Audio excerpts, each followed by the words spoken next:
video from the Luce Institute here in Sicily in 1938. Etna in the background, and this Sicilian shepherd. Women with almost a mustache who in a classic way carry jars of water on their heads. These characters of almost 100 years ago.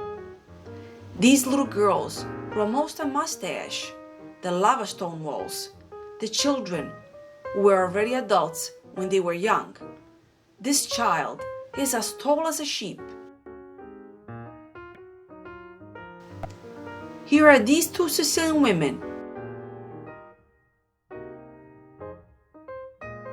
And here is our shepherd friend with a party hat. Excellent acting. A beautiful Sicilian mustache.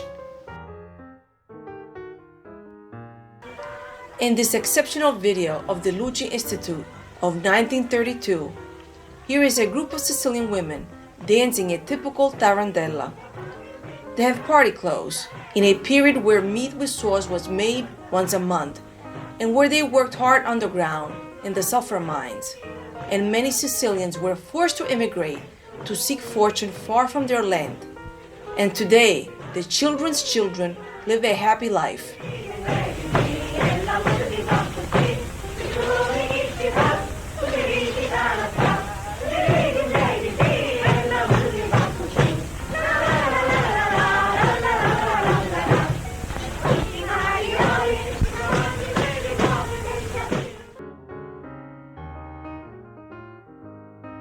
In this exceptional video from the Luce Institute, we see the devastating eruption of Mascali in 1928, when the lava almost reached the sea. You see that it destroys everything it encounters on its way. It is a film from the fascist era, and the goal was to show the reconstruction of Mascali by the government in 1936.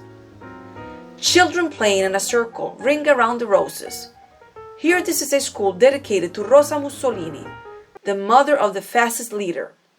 Boys and girls in uniforms and endless fascist greetings.